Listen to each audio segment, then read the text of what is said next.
Hey, hey! Welcome welcome back. Oh, I just muted my microphone. Or my headset.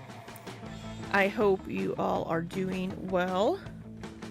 The game is super loud in my headphones, so. Hello, my lovely Mademoiselle Scythe.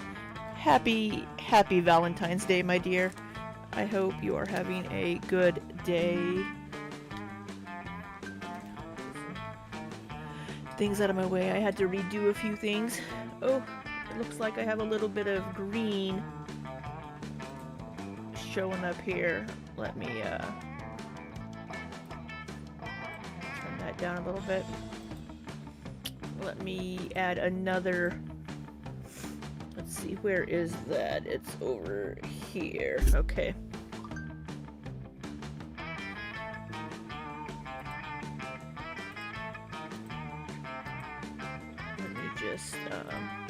Wait, which side was it on? Over here. Okay. Wait, can I get it to show up? Give me a green color.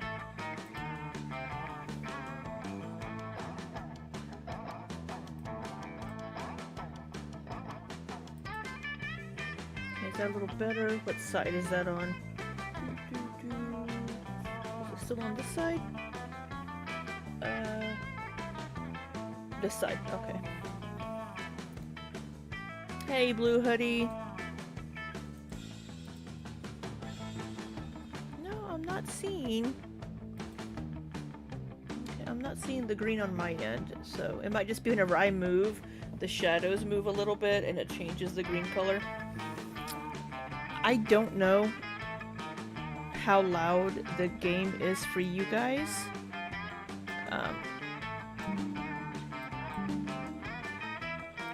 I can turn it up a little bit if you want to let me know, because I'm trying to figure out how to adjust the volume that I'm hearing.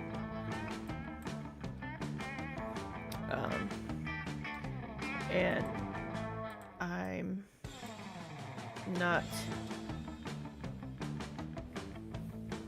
I'm not finding a way to do it. So anyway, I'll turn the game back up a little bit for you guys. So this is... Well, wait, you guys may be hearing it twice.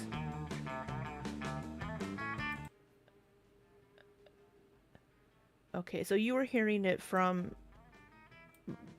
Okay, now you should be hearing it from the capture card instead of through...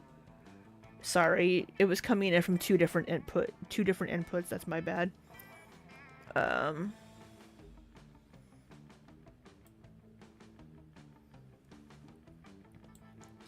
Hey, DV and Blue Hoodie. Alright, let me know how that is for you guys now. We're going to have a Recorder League Wild Berries cider.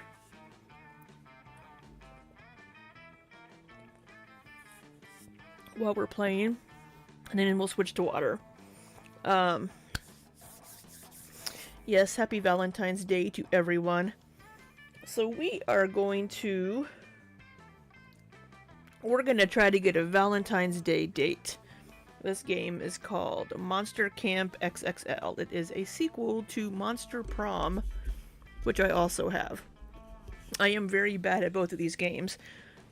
I am just as bad at dating in video games as I am in real life. But we have some new stuff, it looks like. What do we have new in the gallery? Oh. Got some new backgrounds. Some new drinks. Whoops. Well, we'll check that out later. Okay, so this game, we are at a camp. And yeah, there's different characters. Oh, there's DLC available? What DLCs do we have?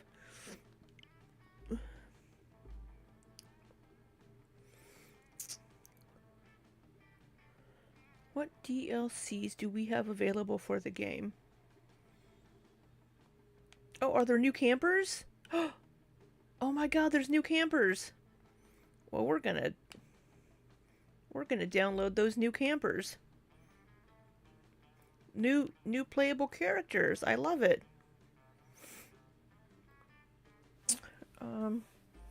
Let me hide that screen really quick while I complete this purchase.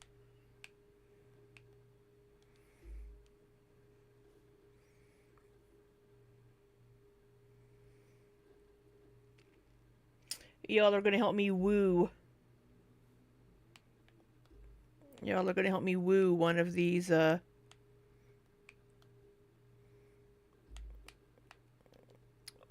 people in this game, because Lord knows I can't do it myself.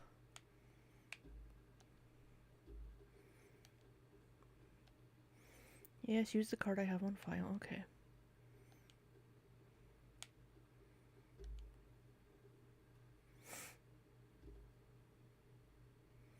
Download that bad boy. Ooh, dark chocolate flavored coffee by Dove. That sounds delicious. Alright. Let me unhide my screen.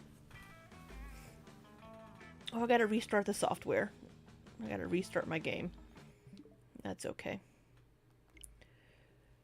I forgot how to...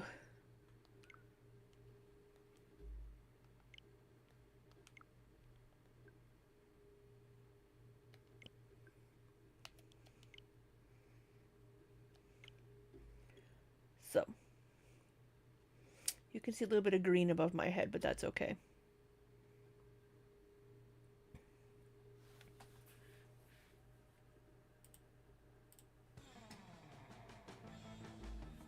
Alright, we are going to play. I think you can also play with other people as well, if I recall correctly. But we are going to just play. Alright, who do we want to be? We're going to be doing just one player because I'm alone. Okay, a short game or a full game? Let's do a short game. Camp Spooky. The stage of some of our dearest summers. Back then we were young and unafraid. How's the volume for you guys now, by the way? I changed where the input was coming from. With school far away, everything seemed possible as the sun embraced us on our way to camp. Summer has that distinct power, doesn't it? You live for the days, while the nights inebriate you with possibilities. It's like life could take a turn at every corner. And for us, it did. Alright, who do we want to be? I thought I just downloaded new characters. Oh, here they are. Oh. Oh. Choose. Oh, man. So many options. I want to... Oh, man.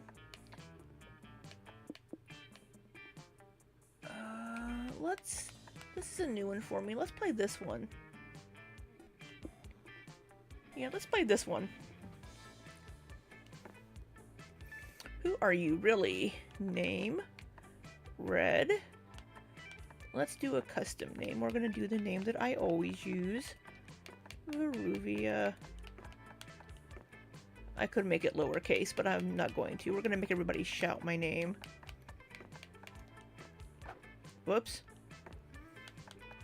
I hit the wrong button. Sorry. I downloaded a demo of another game that we could possibly play after this. Just the demo of it. I didn't want to purchase the game yet until I know if I like it. My pronouns are she, so we'll go with that. One by one, they'll all join my harem. Choose player.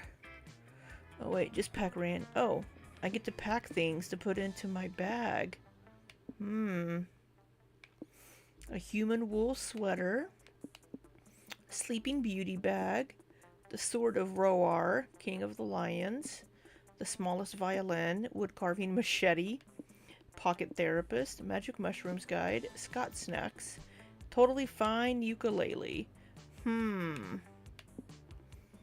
Let's pack the Sleeping Beauty bag. I'm sure these will come in handy with whomever we want to romance or date in the game. Take a pocket therapist. And let's take the sword. There we go. You always need a sword when you're going to a camp. One might say that the Monster Prom had hardened us on the highs and lows of love. Yeah, I sucked at that game. Horrible. But no, in love we're always absolute beginners. And summer camp was no different. No one talked about it, but the idea of a summer love loomed over our heads. Blue Hoodie, yeah, I don't trust that ukulele. I wouldn't either. We're gonna have a sippy sip of my drinky drink.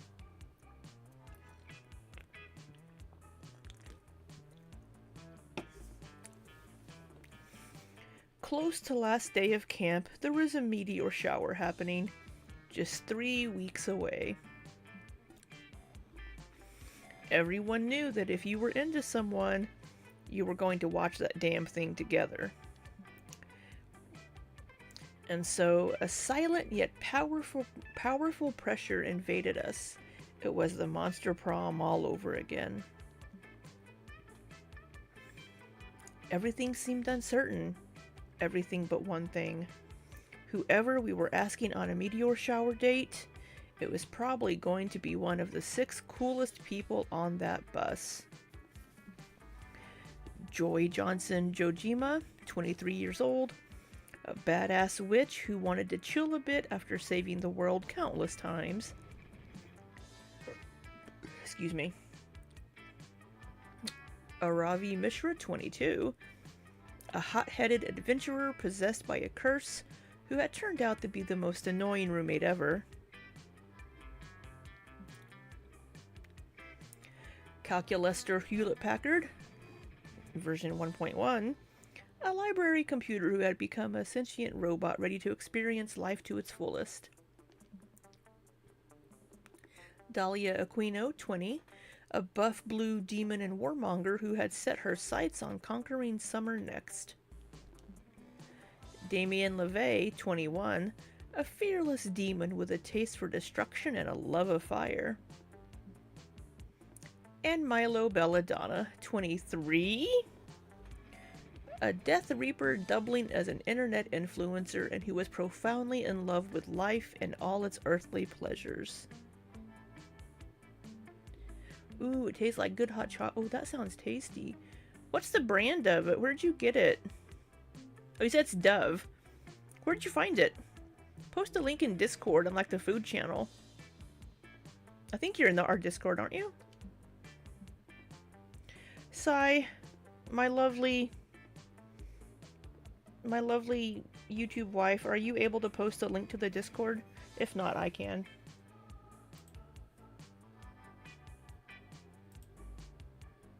I got it here.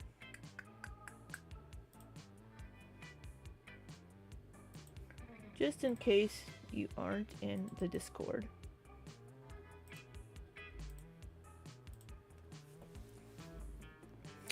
The bus trip was long, and all of summer could be shaped by the first step well taken. And so it was clear. It all came down to breaking the ice and causing a good impression with the right person. What's your favorite hobby? Ooh. What's our hobby? Efficient farming? Crimes. Saving the world? Being popular? Raising succulents? Or very anime workouts? Ooh, a Valentine's gift that you received this morning. Oh, that sounds lovely. So, DV, how has your Valentine's Day been? I know you were going to make some breakfast and you were going to make a blueberry cheesecake and I believe lasagna. Was that correct? I must live vicariously through you all. What is our favorite hobby?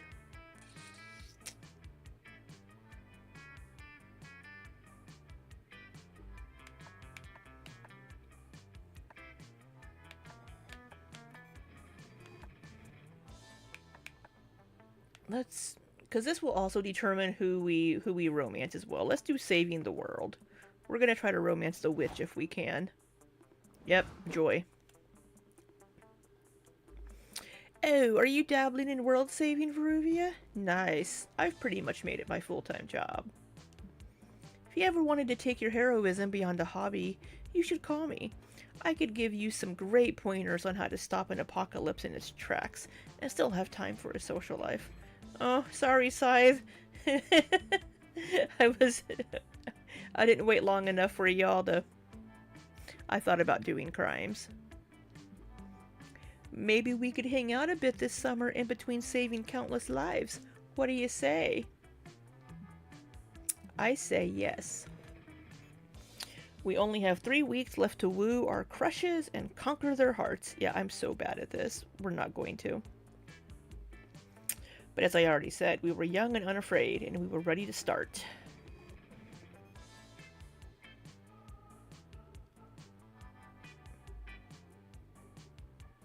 Let's do it by the book.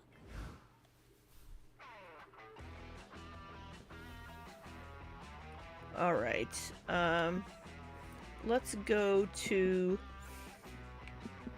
Where do we want to go? Do we want to go to the woods, to the lake, the camp dome, the manor, or the scout HQ?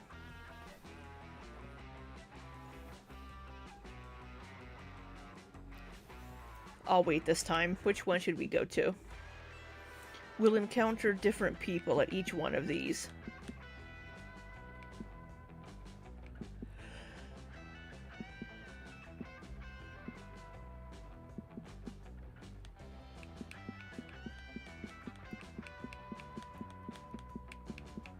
The woods.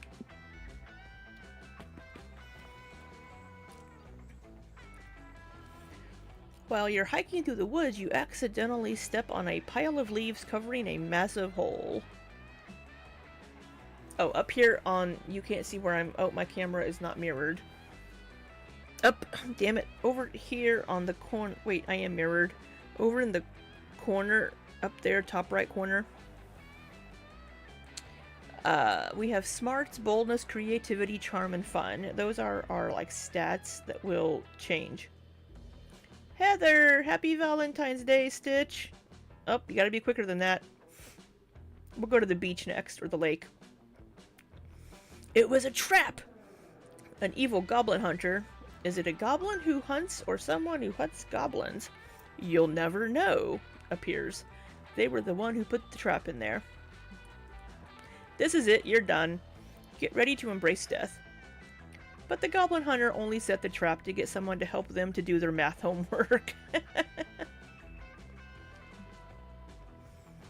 They'll only let you leave if you help them. You don't have any other option here. It's a bit boring, but you actually learn some useful calculus. You gain +2 smarts. Sweet. Afterwards, you're hiking with Joy, Dahlia, and Milo. Joy and Milo are trying to have a very insightful conversation about the practical value of tragic literature.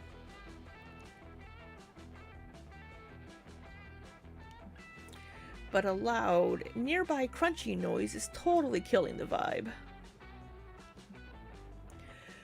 Okay, Dahlia, what are you eating? I thought I told you that chewing on the bones of your enemies is a choking hazard.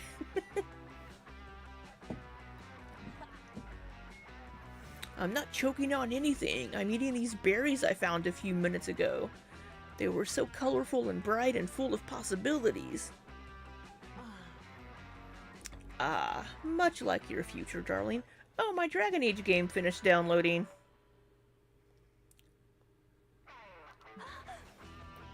Wait, how do you know those berries aren't poisonous? I guess I don't. Well, the only way to know for sure would be to eat all of them and see if I get poisoned. Oh my god. That is literally the worst method I can think of to solve this. Milo, back me up here. What doesn't kill you makes you stronger. But I like Dahlia's go-getter attitude. You miss 100% of the shots you don't take.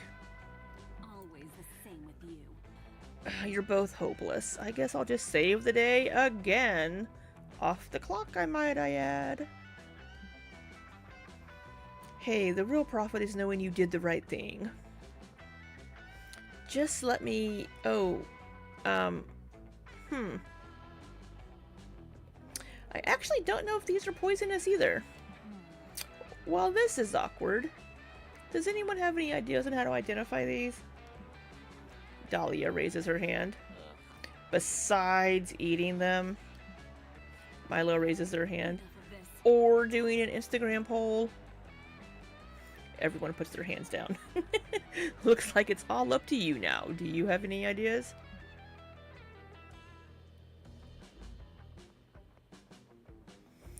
Find some besotted lovers in the woods and tragically murder one of them. If the other one tries to eat your berries, they're definitely poisonous. Or, check the berries Yelp reviews. Oh, both options are awful. Which one, folks? Do we want to... Do we want to kill a lover? Or check the berries Yelp reviews? Maybe I'm not awful at this game, maybe I just have really shitty options.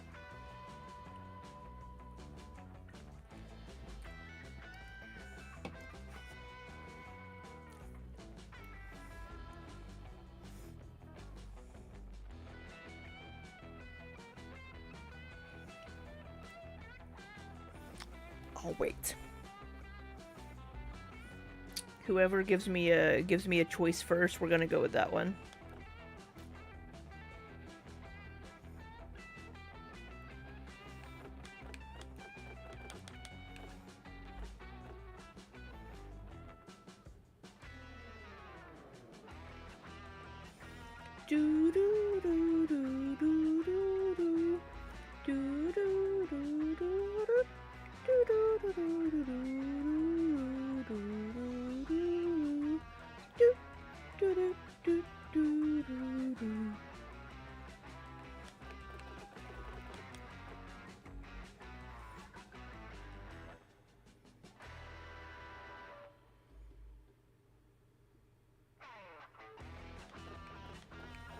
Alright, I'm just gonna pick one.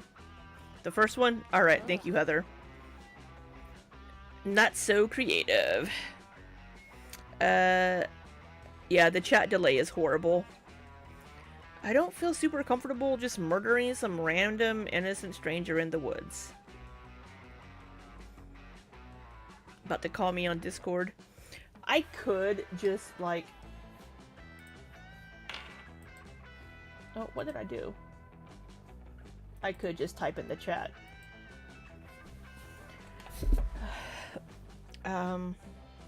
Too much talking. Dolly is hungry and we can't waste time. You follow the sounds of conversation to find a man and woman. Oh my god, we're going to... to find a man and woman sitting in a nearby clearing. You open your poison detection kit. Pull out your poison detection Glock. And off the man.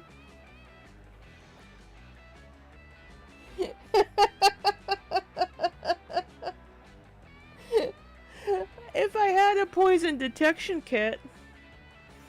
Oh my god. No, cries the woman. My platonic friend Mark. Why would you do that, you sick bastard? Oh, I think this has all been a huge misunderstanding. We were looking to off one half of a pair of desperate lovers.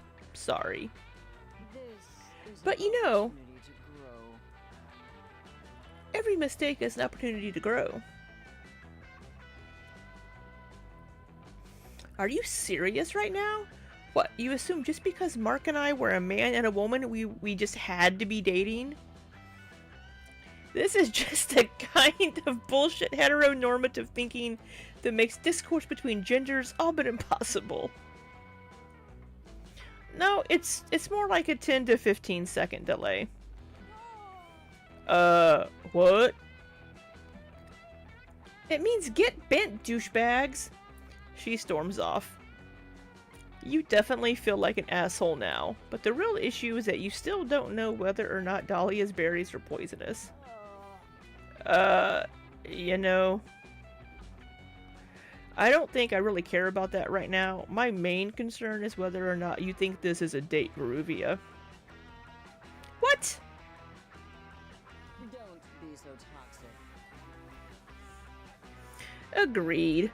As someone with an ambiguous gender identity myself, I can't just assume that every interaction I have with anyone is a potential date.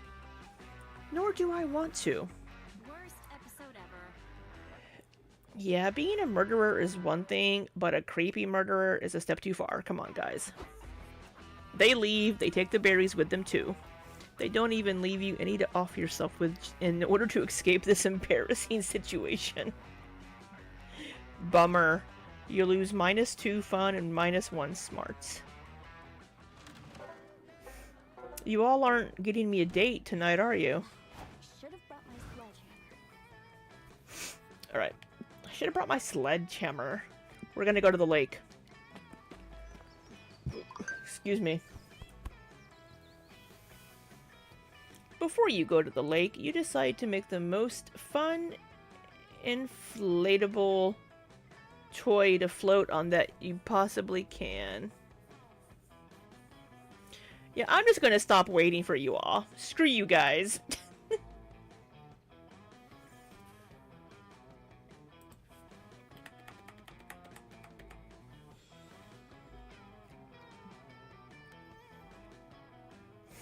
You combine many of your favorite, quote, fun things. Ice cream, tabletop games, watching your enemies fail, ducks. The resulting amalgamation is certainly interesting, even if it doesn't exactly float on water. You decide to name your toy Dr. Frankenfun. Or maybe you should name it Dr. Frankenfun's Monster. Just beholding the horror you've created gives you +2 fun.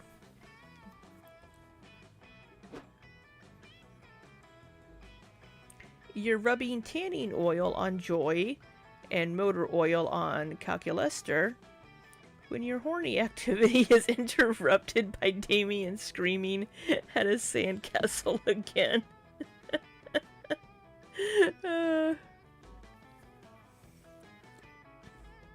Fight me, dude!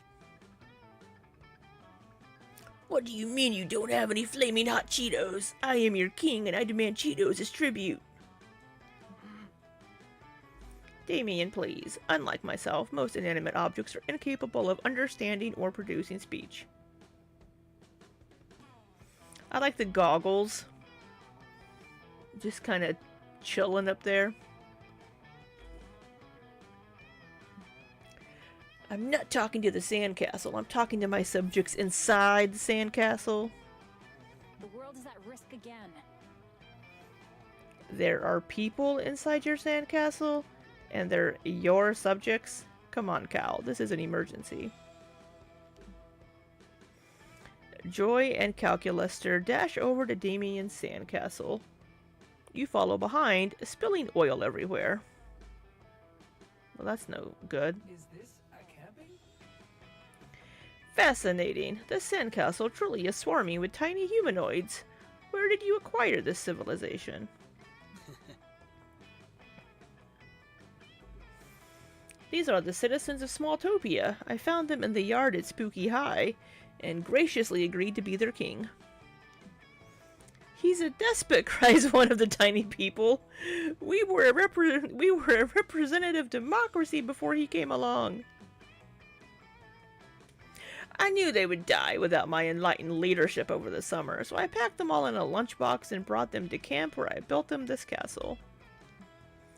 It was a massacre, cries another of the tiny people. That lunchbox didn't even have air holes!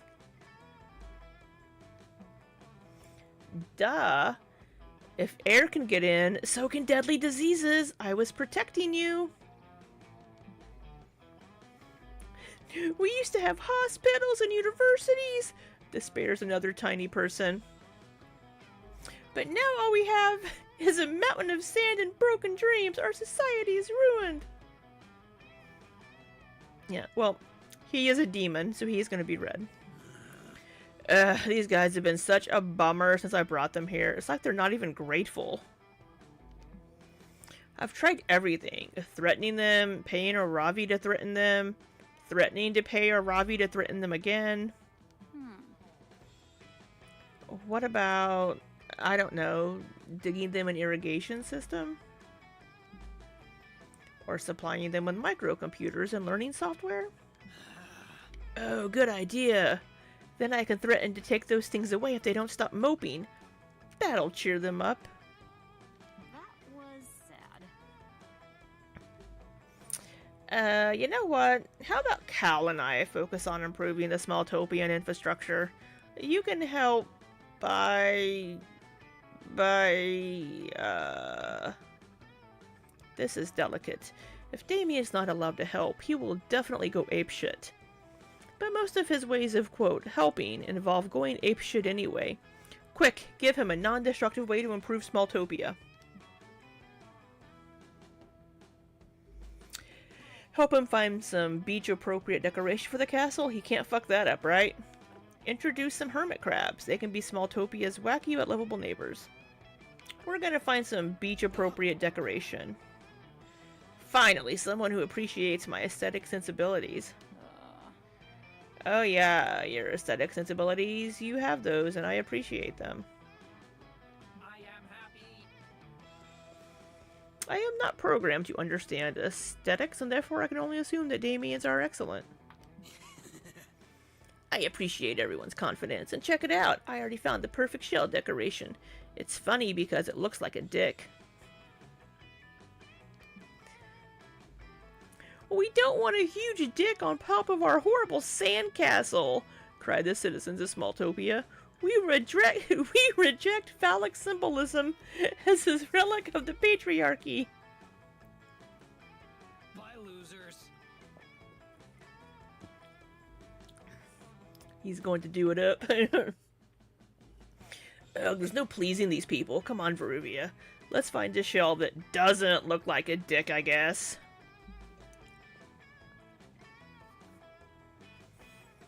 You search the beach for hours and finally find the perfect shell. It is haunting in its symmetry, and the sun plays off its surface in mesmerizing rainbow patterns. You wait until the Smalltopians are asleep. They sleep way more often than regular-sized people because they're so tiny, and place the shell in the middle of their town square. It's actually just a square Damien drew in the sand with a stick, but one thing at a time. The citizens awake 30 minutes later and are terrified by this mysterious new art object in the midst of their city. What is this, they ask? Where did it come from? Me! I put it there! I'm your king! Let me, I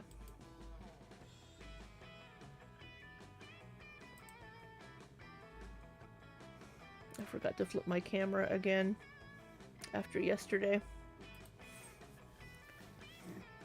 Sure, says one of the citizens, that's what he wants us to think. But I suspect there's much larger forces at work here. Hey, I'm large. I'm the largest. Come on. No, says a citizen who has already created a very complex diagram out of kelp and thumbtacks. This goes all the way to the top, or should I say, the bottom. That's right, he cries. This is the work of the Microtopians, the even smaller people who live in a tiny city inside our city. They're too small to even see with the naked eye, but I know they're there. I know it. Death to the Microtopians! Screamed the Smalltopians in a blind rage. Enough of this. What? No, this is ridiculous. Where did they even get torches? Leave this to the pros. I know, right? They're rioting, and I didn't even have anything to do with it. This sucks. I knew we should have used the dick shell. You try to talk in some sense into the Smalltopians, but they accuse you of being a Microtopian sympathizer and stub all your toes. You lose -2 fun and -1 creativity. God, I'm sucking so bad. Alright, nighttime of week 1. Chocolate pancakes. I love chocolate pancakes. Okay, so we can sit either here, here, here, or here. Since we're trying to romance Joy, we're gonna sit by her. You're warming yourself by the fire, but being careful not to catch on fire this time. Long story, don't worry. When suddenly... Joy, joy, joy, joy, joy, joy, joy, joy, joy, joy, joy! You have to share! Enough of this. No, I don't. If you want a magical artifact of your own, then dedicate your life to saving the world, train in magic, and go on adventures to get one. You can't do none of that and then just demand that you get a turn with the incredibly rare voodoo doll, but sexy. Huh? But what if I really want it? Ugh. Then you should have thought of that before ignoring all of my requests for help. If not actively sabotaging my coven missions. But I did all of that before I knew there was going to be a voodoo doll, but sexy, involved. Now I want to help save the world. Okay, next mission you can come along, and if there's an artifact we get, then you can have a turn with that. Fight me, dude! What? No, let me have it now. I have a medical condition where if I don't get what I want, I beat people up. You better step in before this gets uglier than it already is. I could say, but Joy... The goddess said it's Damien's turn with the artifact. Or I could say, Damien, nothing is more magical than respecting your friend's boundaries, so shut the fuck up.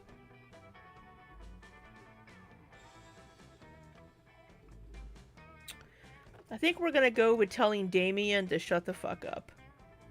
Fight me, dude! What? That's ridiculous. I respect boundaries all the time.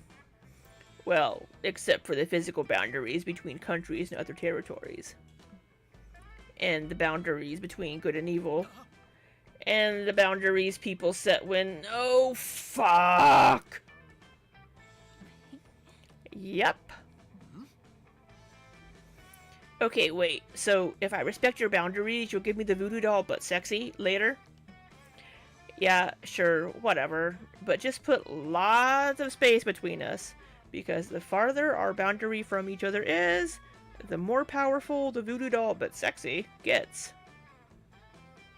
Scythe. Really, is that true? Sure. Damien dashes off to put as much distance as possible between himself and Joy for magical artifact purposes. You know what you're doing, don't you? That was actually surprisingly easy. Thanks, Veruvia. You appreciate Joy's gratitude, and as an added bonus, you get tons of alone time. Because anytime Joy gets within eyesight of Damien, he immediately runs away. Sweet. Bring out your flask. I'll take a gamble. Weekend arrives, and so it's time to visit Juan, the small magical Latino cat. Look who's here! Welcome to my bar! Really, I don't know who in their right mind would take such a risk. I guess you have more thirst than common sense. Anyway, check this drink out. Ooh, love potion number 9, drink of the day. Will I take the drink of the day? I will. Ooh, or would I prefer the mystery box? I think we're gonna go with the love potion number 9. Because we are trying to get a date. We're gonna try the love potion and see what that does. He should have been a chihuahua. Yeah, no, totally. I was testing your common sense. And you passed! Your prize is the drink you chose.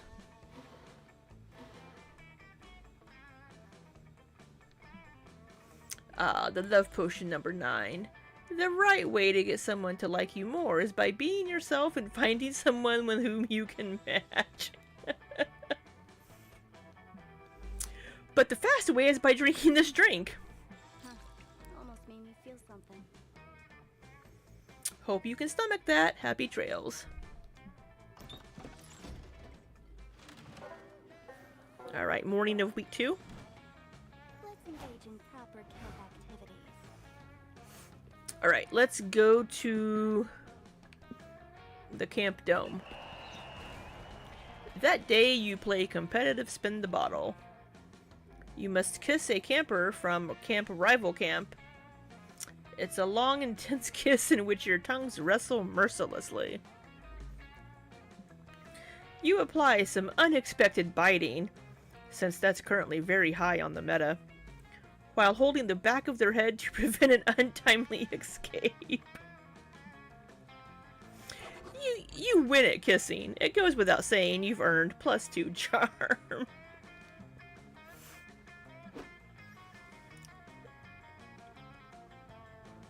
Afterwards, you're hanging out with your #1 summer crush, Joy.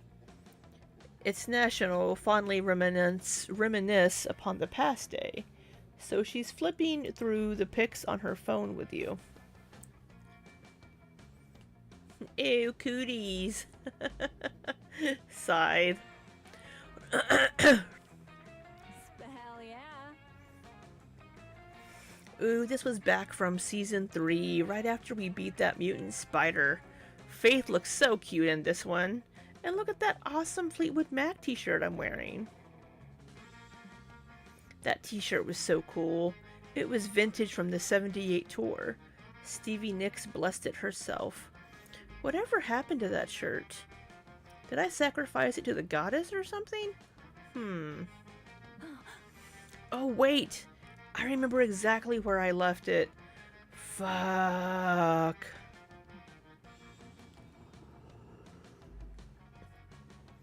Joy makes a mysterious phone call. She starts asking about the Fleetwood Mac t-shirt, but the person on the other end of the line is obviously not being chill about it.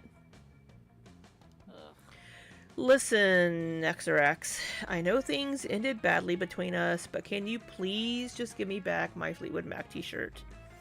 I specifically remember leaving it in your evil lair. I know you know which t-shirt I'm talking about. I didn't leave multiple t-shirts in your lair. No, there is definitely no reason to discuss it in person. Do not portal here. Suddenly a magical portal opens. An objectively sexy centipede person emerges, and they are giving off palpable villainous vibes. Joy, baby, I've come to speak with you in person, just like you wanted me to. You look as lovely as that day I wrapped you in my bug silk.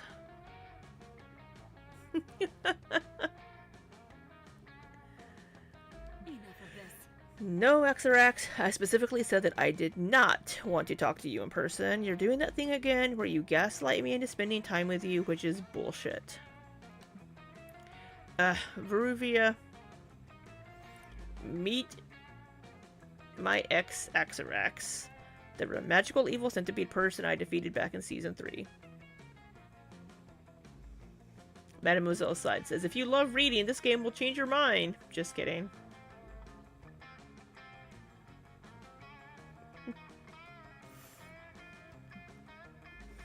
I know they look hot, but don't let your guard down. They mind-controlled everyone in Philadelphia and tried to make all the citizens jump into a pen of centipede venom. Oh, you make me sound so evil, Joy. But that's all in the past now, gorgeous.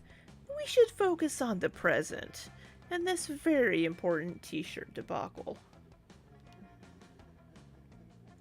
Why don't we ditch this third wheel?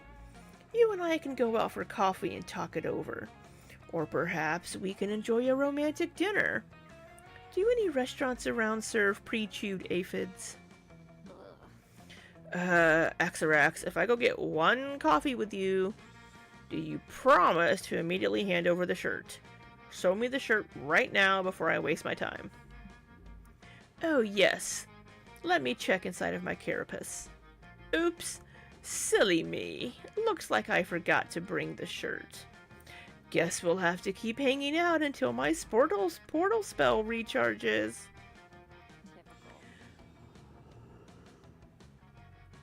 Blue hoodie, a villainous centipede. We've all been there, am I right? I've told you so many times that I'm not okay with us hanging out because we always end up getting back together. It's a toxic cycle, but fuck it, I really want that t-shirt.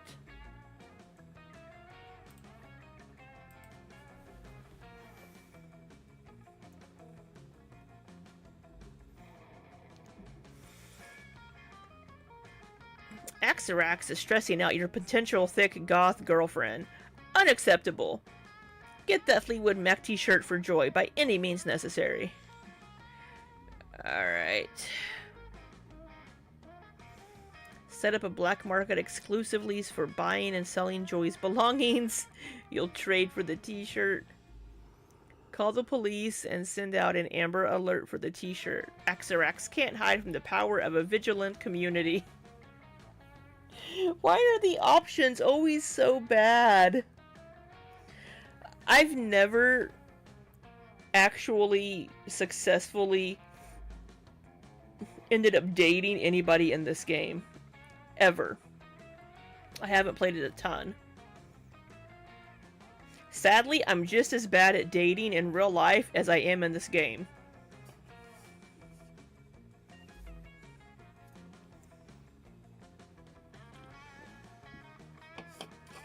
We're going to set up a black market. You're going to make Joy's dreams come true through the dark powers of supply and demand. You get to work right away on your illegal Joy-themed black market. A few hours later, the black market is up and running. Literally everything on sale was once owned or touched by Joy. It's super fucking creepy.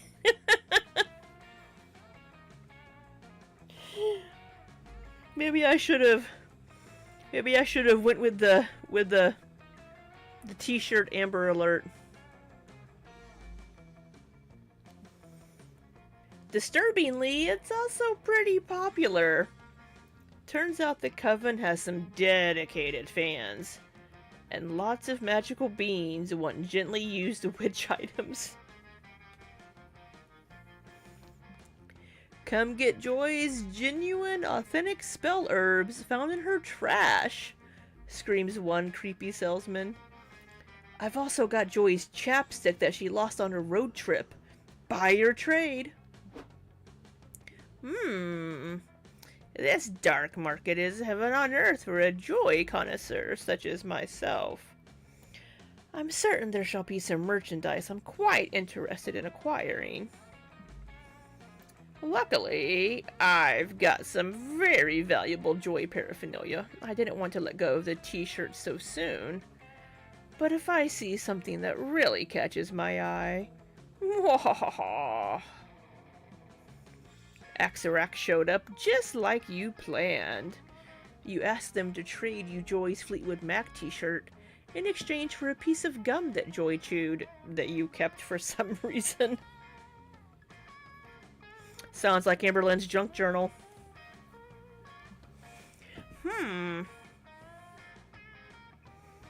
A chewed piece of gum should still have trace amounts of her DNA, which I can use to make Joy-flavored ant silks.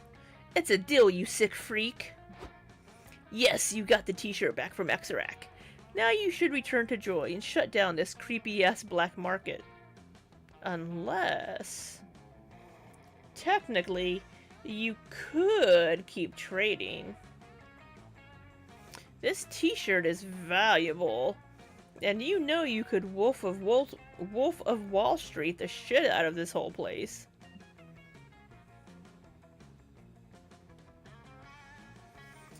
Why didn't I just keep the shirt? Why didn't you give me an option? You spent hours trading and managing to barter your way into owning the most valuable item on the market. Joy's used sock. It has a cash value of $445,000. ALR has a saved, already chewed piece of gum from Emily in her trunk, probably. Freeze, creeps! This is absolute bullshit. And I'm here with the cops to raid this whole place. Thanks for your undercover work, Agent Dwyer. Mission complete, says Joy's undercover agent. I got the t-shirt back. Just like you wanted. I just had to trade Ruvia one of your used tissues. Why does the game do me that way? I had the fucking t-shirt. You're not a big bad, but you're still very bad at this. Ew, Varuvia, this is not okay. I expected it from these weirdos. I guess I should have expected it from you too. Why did the game do me dirty? Why?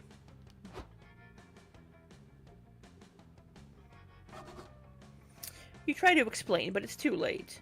You look like a creep, and to be fair, you kinda are a creep.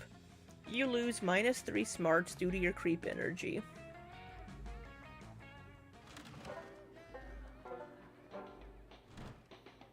We're not gonna get that date. Right.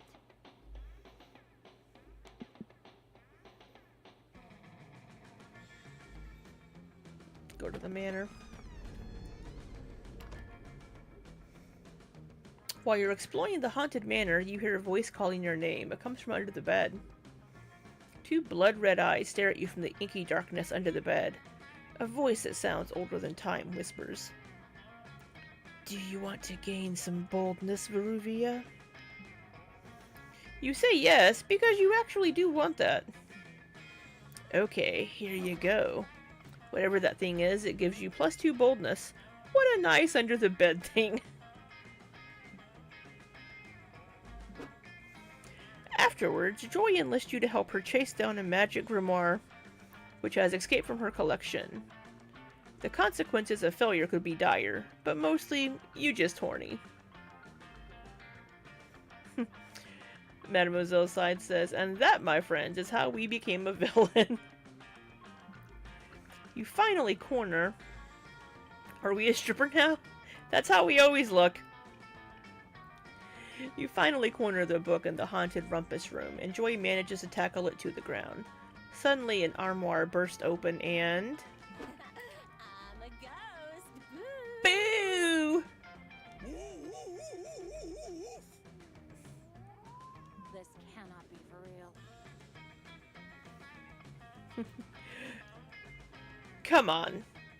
I once had to strangle my elementary school principal with my bare hands because he was possessed by a math spirit. You think bed sheets are gonna scare me? A villainous stripper? Sounds like a good Halloween costume, Sai.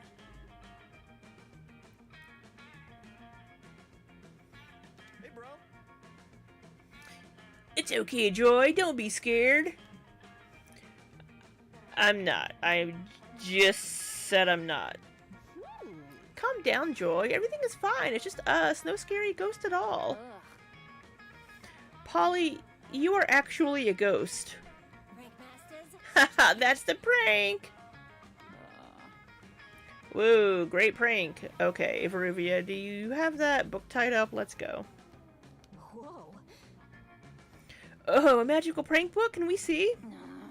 No. Do you two remember the last time you got your hands on a, quote, prank book? Nope. Oh, right. That's because it was in another reality. A reality you destroyed by summoning Zagord, an ancient deity of despair. Everyone died. I would have died too if it wasn't for Liam. It was agonizing, yet he helped me find an arcane artifact with the power of traveling through timelines and alternate realities. In that last unexpected alliance, we found love again, mending the wounds of our broken relationship. You're welcome, girl. Always the same with you. I didn't say thanks. Anyway, I traveled to an alternate reality to prevent you from summoning Zagord. But you did it anyway! I had to go back 37 times.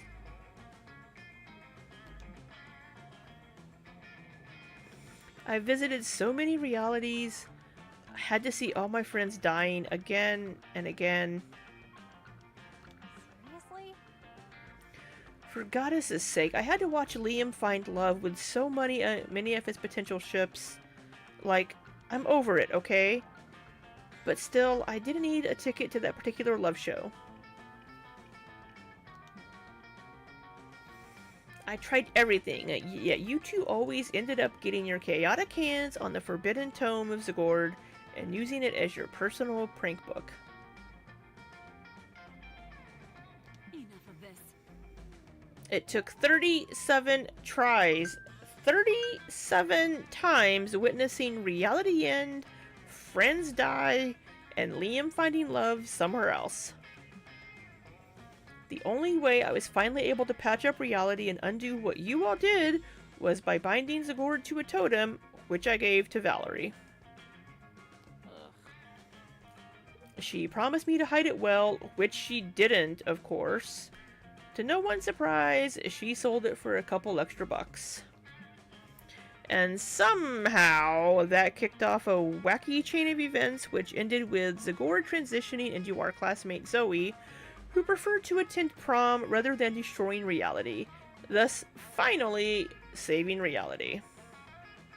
Try not to get killed soon. So I am never, ever, under any circumstances, letting you two get a hold of a magical book again. Understood? Pranked! What's that? We were too busy pranking for Rivia so we could steal this magical prank book.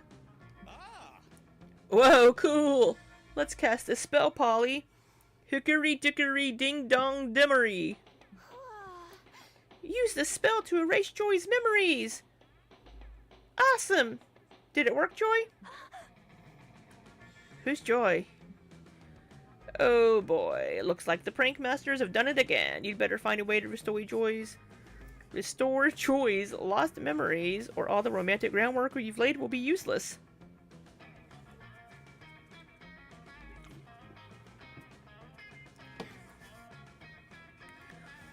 Most of the time when you lose something, it turns out it was just in your pocket the whole time.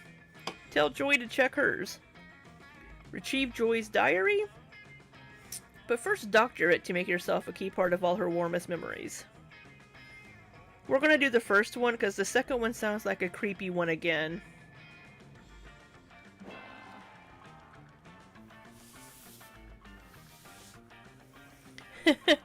Okay, I may have lost all my memories, but I'm still smart enough to know you can't fit a lifetime's worth of memories in your pockets. Especially women's pants pockets. But desperate times call for desperate measures. Let's see. Oh, there's a flash drive in here. Let's plug it in and see what's on it. Hooray! Yay! Treasure hunt! Treasure hunt! You get the flash drive plugged into your laptop and want to open one of the files it contains. It's a video of Joy addressing the camera. Hey, you. Hey Joy, it's me. You. I'm making this video in case Polly and Scott get their hands on the Librum of Forgetfulness and use it to erase our memories later today. I consulted my tarot cards this morning and got a very specific result. Joy Johnson, Jojima. Anyway, let's get you up to speed on who you are. Your name is Joy Johnson Jojima, you're 23 years old, and your main trait is being right about everything all the time. It's scythe porn. Don't let the other campers convince you that the things they say and do are normal. They are not normal. You are the only normal one, and they are all walking crime machines. Except for Milo, who is inscrutable, and Calculester, who is just a regular machine. Booty calls. Oh, and if you run into a guy named Dimitri, you're going to feel a weird sexual energy. But it's better to just ignore it until it boils over, and you are overcome by raw animal lust. Or whatever. I'm needed somewhere else. Anyway, I uploaded a complete scan of our diary to www.whenwillscottandpollystopbeingterrible.com to peruse at your leisure. Enjoy. Well, that was illuminating. Polly, am I really a walking crime machine? Of course not, Scott. Machines are good at math. Hooray! You know, Veruvia, past Joy forgot to mention one thing in her recap. You would make an interesting love interest. How cool and attractive you are. Why, thank you, Joy. Maybe we're getting somewhere.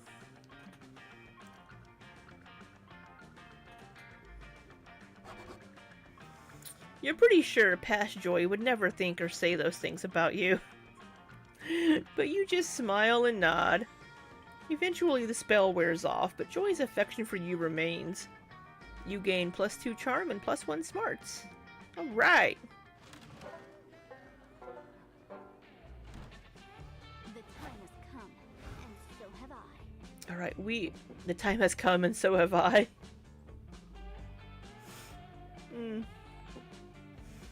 Alright, we're gonna sit by Joy again.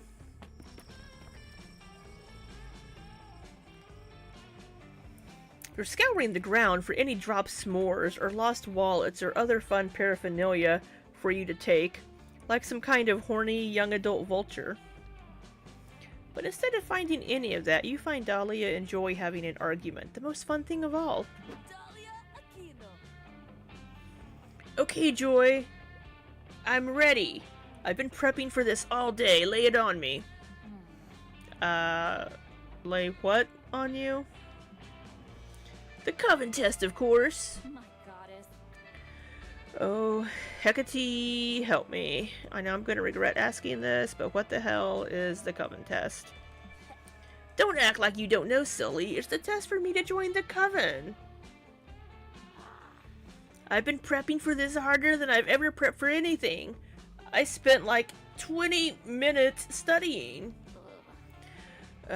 Dahlia, I've told you a million times, the Coven does not work that way, and you cannot join. Period. You almost had me there, Joy. But I know better. This is the final part of the test, where you test my will and resilience in the face of adversity. You're seeing if I'll stay in the game by making me believe that there is no game. But I know your tricks. I won't fall for it. You are not in the Coven. Damn it, I am not trying to trick you. There is no such thing as a Coven test. Oh, really? Then how do you explain this letter I received stating that I've made it to the very exclusive final stage of the Coven test? What? Give me that. Dahlia, you obviously wrote this letter yourself. Nuh-uh, it's totally legit. It was delivered to my tent by a magical raven this morning. Enough of this. Then why is it addressed to Dahlia Aquino, buffest blue babe of all? Also, you misspelled Joy. No, I didn't. Your name has always had a silent D.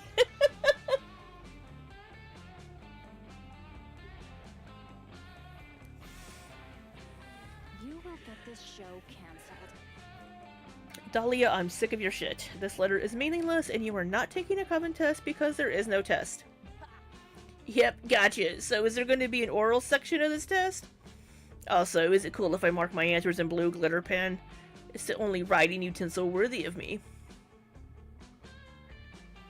There's no way this argument is going to end anytime soon. Obviously, Dahlia isn't going to let go of this test thing. So what is the true test to entering the Coven?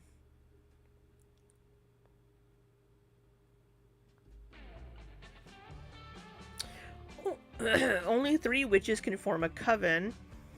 So in order for Dahlia to join, one of the current members must die. Or Dahlia, to become part of the Coven, you must spend 30 years as a hermit, far away from here. We'll tell her she has to spend time as a hermit. Wait, is that true? Oh, Joy loved that. Yep, totally true. I did it, and so did Hope and Faith. It was difficult, But we persevered, all in the name of the coven or something. I see. You know, it honestly makes so much sense. Spending 30 years as a hermit would be the perfect test of coven resilience. The coven isn't about flagrant displays of strength and sexiness, though I do bring those to the table. She would take one literally, absolutely. It's about hard work. And doing things like no one else has the strength to do, like living as a hermit despite it sounding like a really stupid idea. I need a break. Sure. Well then, I won't let you down, Joy. I'll be the best damn hermit this coven has ever seen. See you in 30 years. Not half bad. Well, that worked out nicely. Thanks, Varuvia. I really appreciate your help. Hey, what are friends for if not lying to your other friends? You and Joy spend the next couple of hours laughing and talking. Before you know it, it's almost sunrise. I'm here to save the day. Hey guys, I'm back! Wow, I can't believe how young you guys look. These past 3 decades have been really good to you. In any event, I'm happy to report that I'm back and ready to join the coven. What? But you've only been gone for 7 hours, tops? Man. Are you serious? Fuck, being a hermit is so boring. I could have sworn it was at least a decade. There's no way I can do this. I can't spend 30 whole years living in the forest and eating wood and... Wait, eating wood? Why were you eating wood? Because that's what hermits do, duh. It's like their main thing. You will get this show canceled. Dahlia, are you thinking of termites? Oh, damn, I think I was, silly me. Thanks for setting the record straight.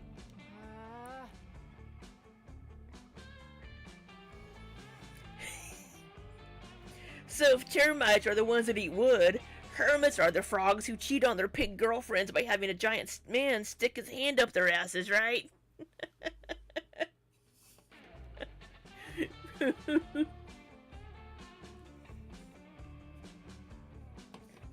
That's a Kermit. What? Oh god, no. Dahlia means Kermit. You may need to explain to her how puppets work. Well, at least you got to spend the evening getting cozy with Joy. You'd endure any weird sexual Muppet conversation to have that experience again.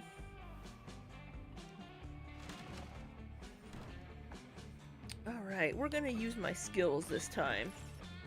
The weekend is here, so you go visit Juan, the small magical Latino cat. Well, oh look, he's channeling Alexis. Well, well, well.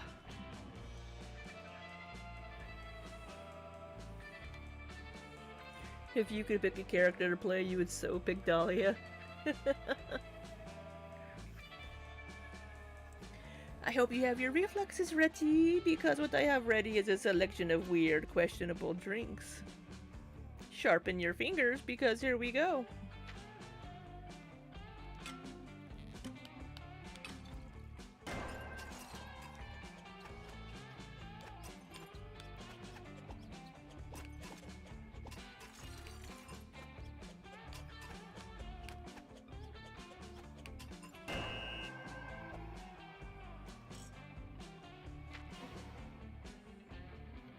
Not Alexis. Oh, a Manhattan. A Manhattan. Yeah, I turned an actual location into a drink. That's so fucking concentrated that everyone has the opportunity to gain +1 extra stat point at every location. You'll be one with locations. Almost made me feel something. Still hard to believe you drank that. Good luck, I guess. Well, I'll take it. Should have brought my sledgehammer. Alright, we haven't been to Scout HQ yet.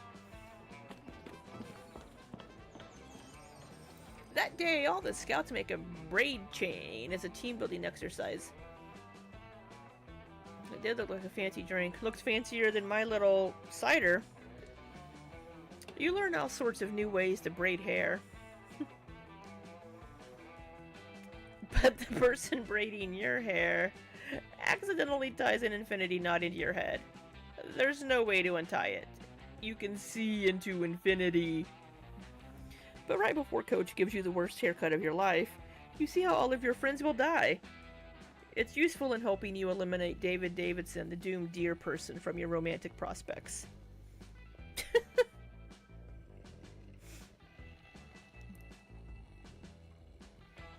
You also watch every Marvel movie that will ever be released. You gain +3 creativity from witnessing so many plot twists. Always believe in yourself. So sell as many Monster Scout cookies as you can, kids. They're delicious, affordable, and each cookie technically contains a full serving of vegetables. Fantastic! Hell yes, Coach. We're gonna annihilate the general public with our cookie selling skills. We're gonna sell so many Scout cookies it'll be scary and weird for everyone. That's the spirit. Godspeed, Scouts. I joined Scouts for s'mores and the hot uniform, but cookie selling is not a vibe. Narratively, it's just an image of shenanigans. Camp rival camp. Well, if it isn't Dahlia, Joy, and Veruvia from Camp Spooky, our most hated Scout rivals. Why is the bull wearing, like, a weird tube top? Bandana? Oh, that's her scout sash. I see. Huh.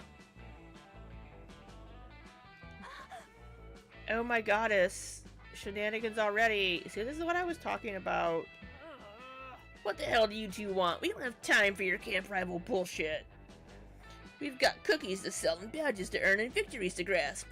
You're not even worth my time. Huh. Don't even bother selling your inferior cookies. Camp rival camps rival scouts outsell your pathetic troop every year. And this year, the troop with the highest sales in the region gets to decide which charity all the profits will be donated to. We shall defeat you at any cost. Fuck yeah! Dimitri's right, we're gonna sell the most cookies ever. And then we're gonna give all that money to Pet B. You know, people for the erotic treatment of bulls. Oh my god. Oh, and there's Dimitri. Dimitri's the one that Joy's going to feel the strong sexual attraction toward. We can't have that.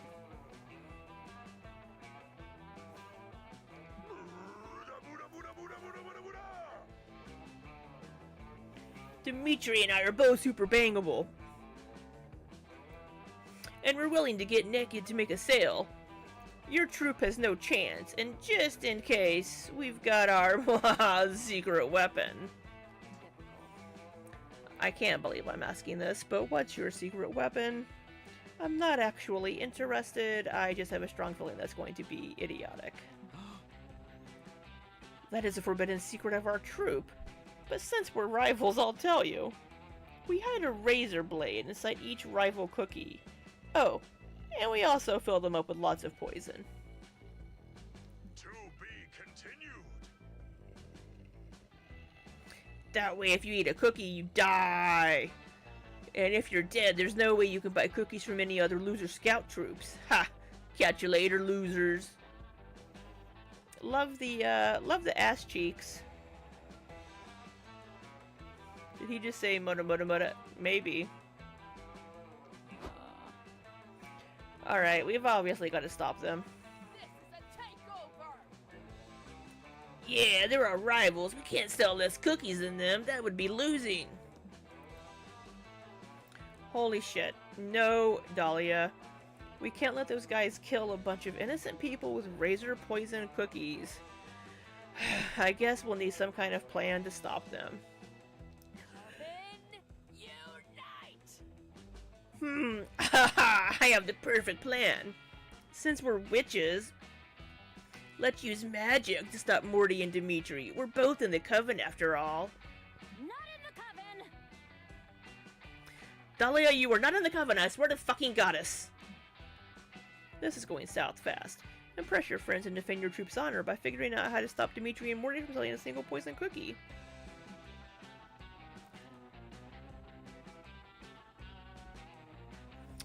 Convince Dimitri and Morty that they're secretly robots. They'll be questioning their own sentience so hard that they'll forget about the cookies.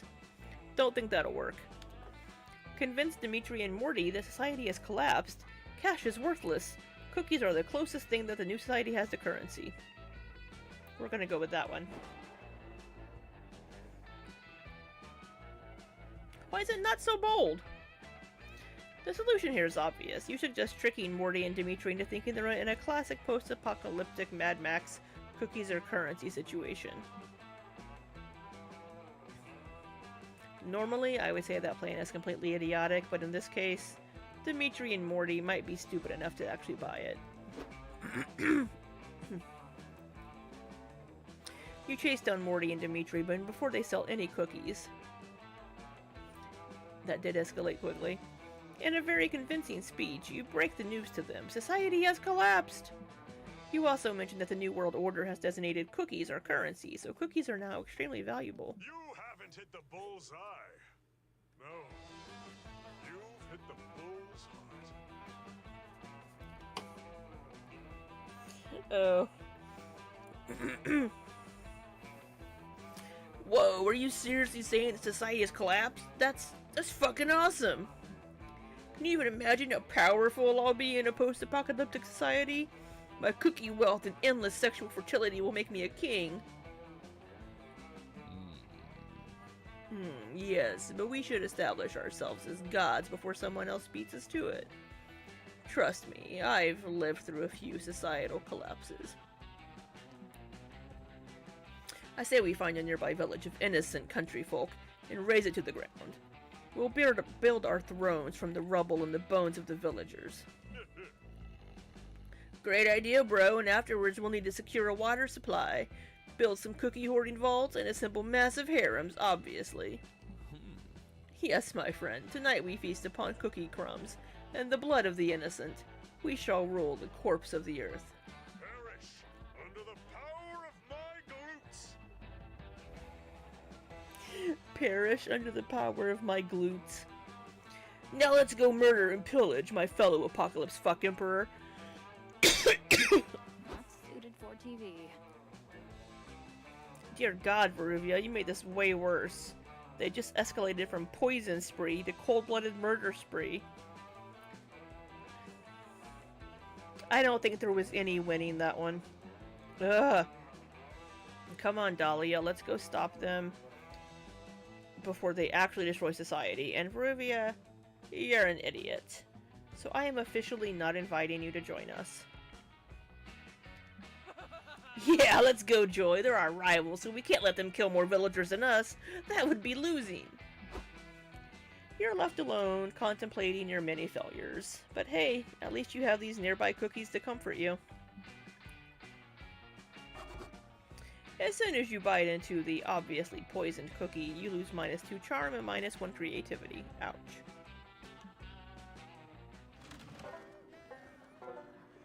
We're not doing well. Let's engage in proper camp activities.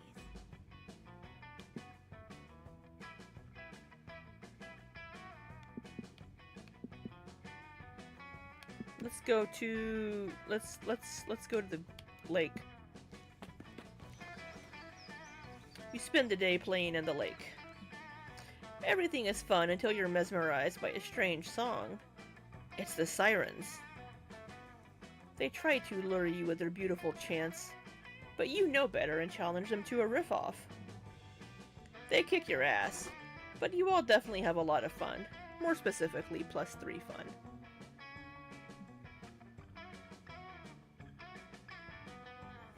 You're about to fight a bee that insulted your honor. You ready your first strike, when Joy grabs you and pulls you aside. Joy to see you. Got a minute? I want to show you something. Also, I'm pretty sure you'll die if you fight that beehive. You hesitate for a moment, but your feelings for joy overtake your hatred for the bee that implied you were too dumb to even sting. I just wanted to show you this little clearing I found. Turns out it's the perfect place to watch the sunset. The view's flawless, and more importantly, no one else knows about this spot. Swear to me that you won't tell anyone about it. I need a break. It's not that I don't love our other friends, but sometimes I just need a quiet place where I can think and read and not have shenanigans or whimsical tomfoolery.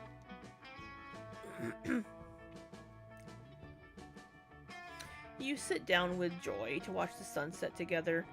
You blush, thinking about how she shared this secret with you. Joy leans on your shoulder. You double blush. Are we actually going to complete this one? Listen, Veruvia, there's something I want you to know. I think I have feelings for you. The sun is setting. Joy is blushing. You ate enough fiber for breakfast. The mood is right. You lean in for a kiss. When Joy stops you. Whoa there, stallion. I'm tempted, but just because we like each other doesn't mean we should be a thing. There are more important things than our feelings. Like how our love story will affect the Coven's story arc for the season. As the protagonist, I have certain responsibilities. I know you know this, but critics can interpret this kind of love arc as filler. Even the most moving love stories can be written off as excuses to attract a bigger audience. And don't get me wrong, I'm not trying to please the critics, it's our adventure. But I can't help but think about it a little. Let's say we end up having a love arc together. What would make it interesting? What's the hook? Huh. You've been so busy chasing after love interest all summer that you've never reflected on how good of a love interest you'd be yourself. Oh no. Any ideas, Veruvia? How can we get the audience to see you the way that I do?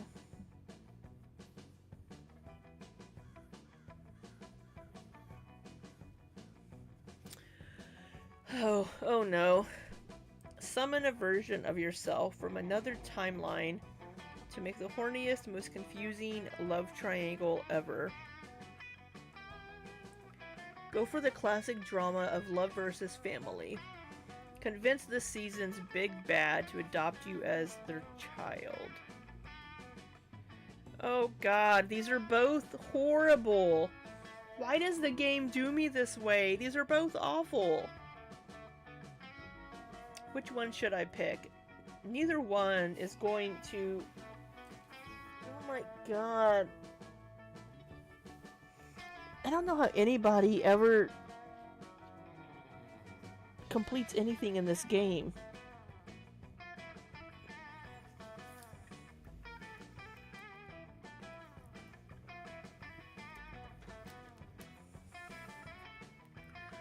Oh my god. A version of yourself from another timeline to make. I'm tempted to pick the first one.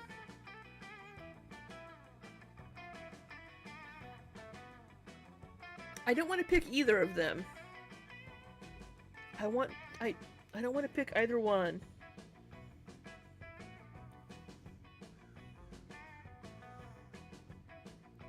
Oh my god, they're both so bad.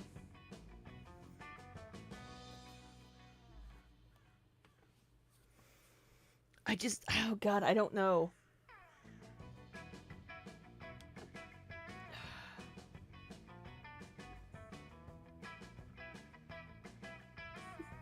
They're both just stupid.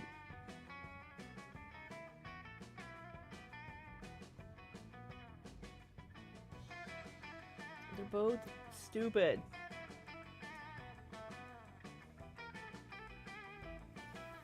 Oh my god, we're gonna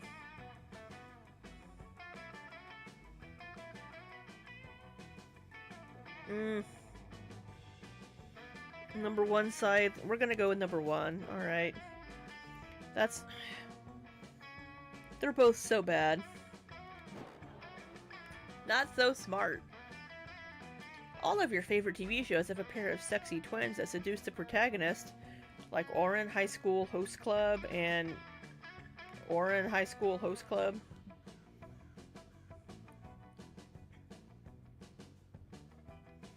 You try to conjure a summoning spell to yank an alternate timeline Veruvia into this dimension. No, Stitch, this is the last piece, though. But you suddenly remembered that you suck at magic. Duh. Don't you think you'd have a magic stat if you could cast spells and shit? That bee was right. You're too dumb to sting. Well, with your limited skills, you only have option left to create a sexy twin dynamic.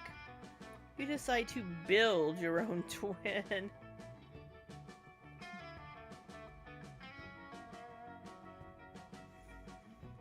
So bad. After working on your twin for 3 days straight, you introduce joy to your creation, Sock Puppet Veruvia.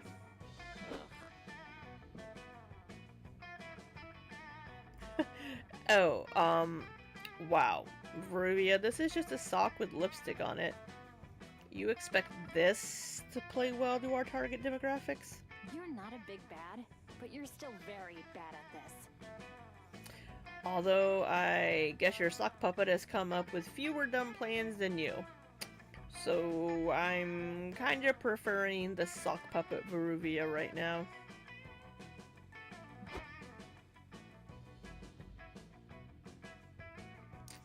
Joy's not the only one who likes your sock puppet twin better than you. In just a few hours, sock puppet Veruvia is more popular than you have ever been in your life.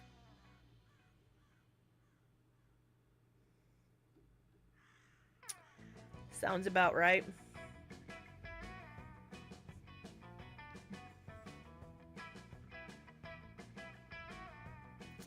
The sock puppet is getting dates with all of the perfect 10s around camp. Since the puppet is attached to your hand, you've got to tag along. And sit in silence while your sock puppet scores a harem ending. Finally, your jealousy becomes too much. You break and lose all control and shove sock puppet Veruvia into the washing machine. You set the machine to deep water wash, plus extra rinse, hot water, bulky item sheets. There was no way that sock was going to survive that cycle. 38 minutes later, you pull out the remains of sock puppet Veruvia. She is reduced to threads. Wait, Veruvia, what are you doing with that washing machine? What is that piece of cloth in your hand? Where is sock puppet Veruvia? No one can prove that you murdered sock puppet Veruvia, but everyone assumes you did and hates you anyway.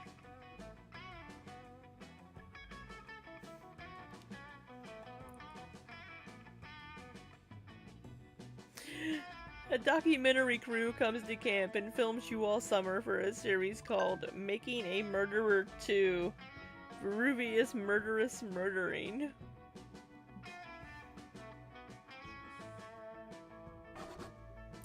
Joy sees the documentary and forbids you from ever joining a coven-related story arc. You've lost your chance at love, your reputation as a non-murderer, and -3 charm.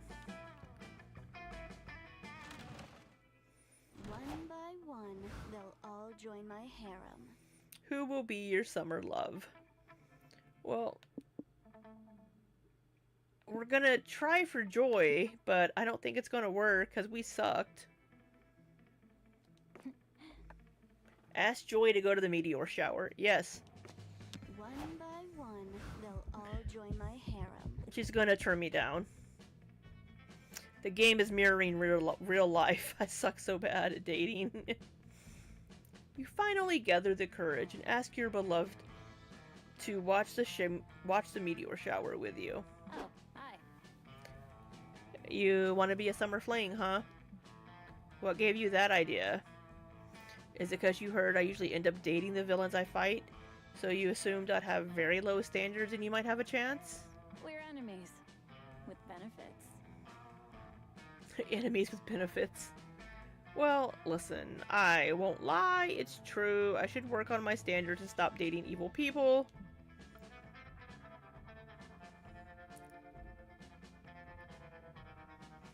But until I do some personal growth, I can still tell you there's one rule. If I'm going to date someone way beneath my league, you at least need to be hot. And you're not. I'm not looking for love. All may seem lost, but you once heard the phrase, lucky at cards, unlucky in love. So by sheer logic, you must be very lucky at cards. What do you mean, stop, Mademoiselle Scythe? I just said I'm bad at dating. I am bad at dating. You go to all the casino and bet all your belongings. Oh, fuck. Bet all your belongings at blackjack. It turns out the saying is pure BS. You are now alone and poor. Oh my god.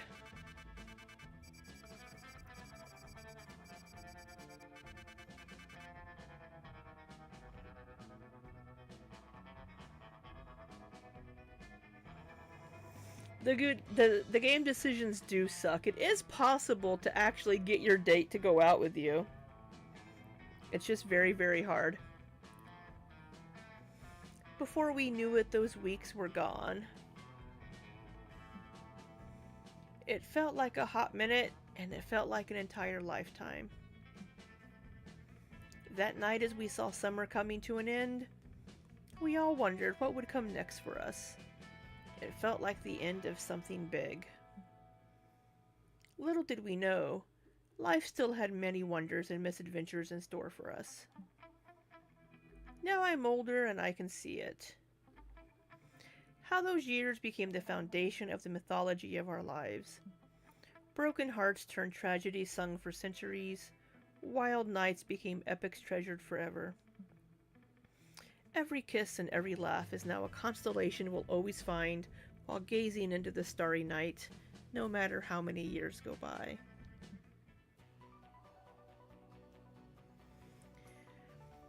Even today, I can still close my eyes and I'm there, on that last summer night, feeling like I was just starting to live life.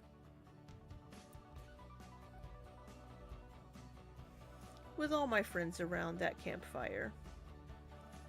So young and unafraid, and so ready to start.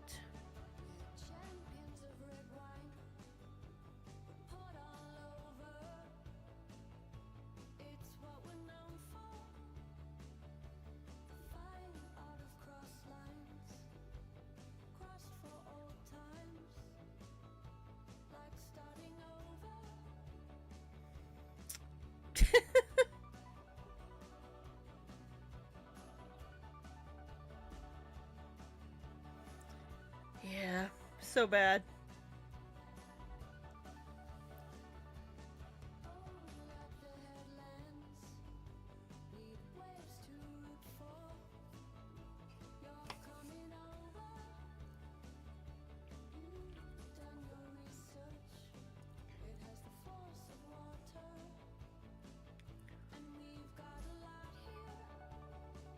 Looking for a chip.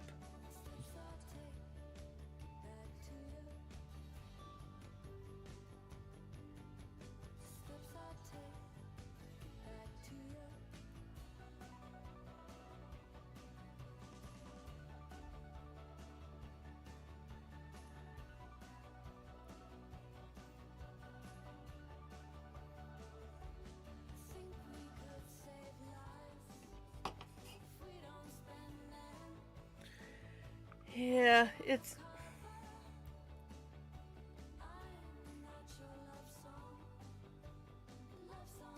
so hard to pick the right choices.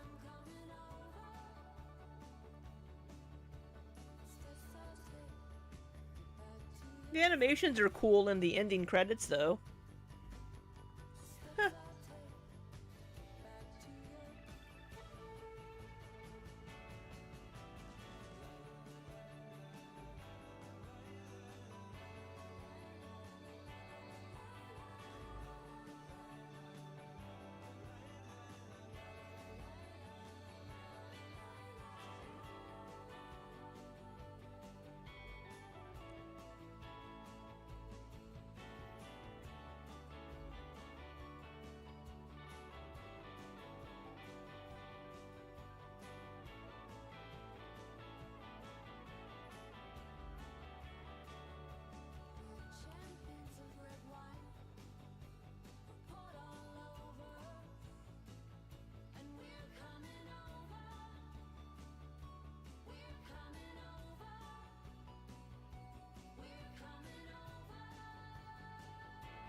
Yeah, you guys made it really hard to fucking accomplish.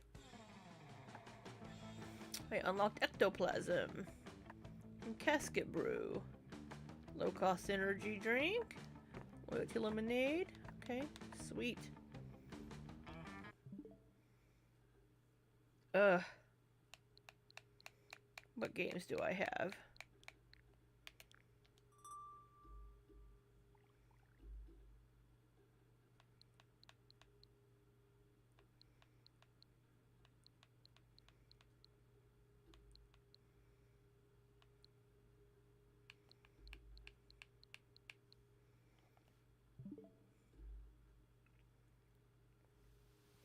So awful.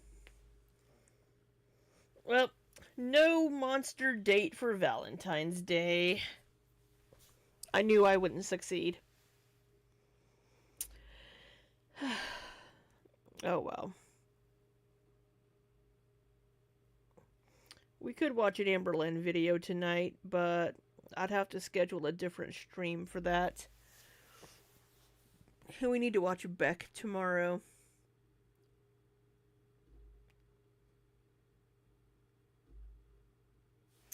We could always...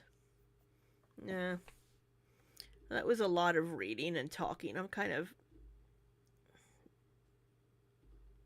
tired of reading from my screen.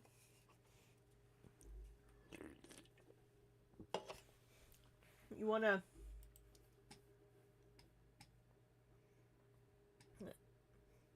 Story of our lives? What's that, Scythe? Not being able to get a monster date?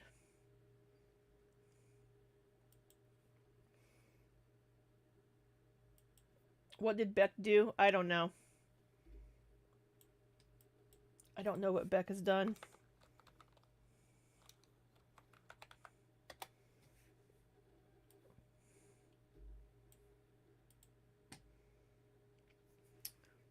We'll watch Beck's videos tomorrow.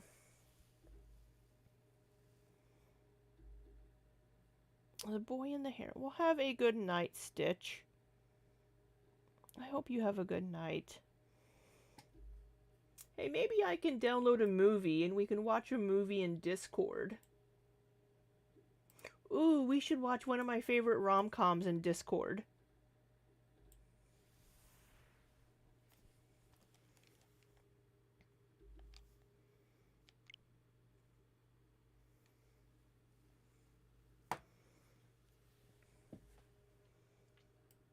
Maybe I should do that. We can watch a movie in Discord.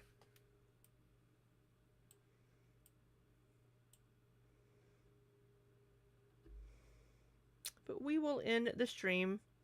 Maybe I'll get a movie to watch in Discord. And I don't know, people can come watch a movie with me. But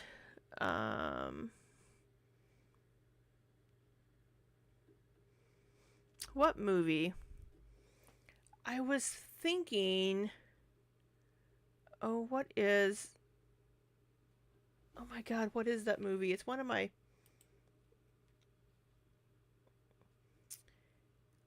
Imagine You and Me.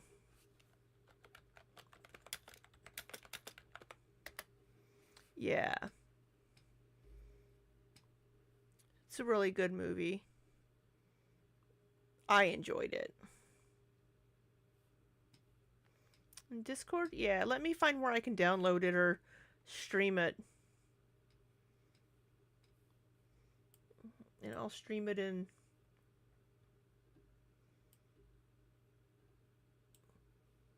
I'll stream something in Discord. But, I'll see you in Discord. I hope you have a wonderful Valentine's Day night, people. And I may see you in Discord, I may not. But I'll get a movie that we can watch, and I will see you guys tomorrow for some Beck and some Amberlynn. So until next time, be safe and take care.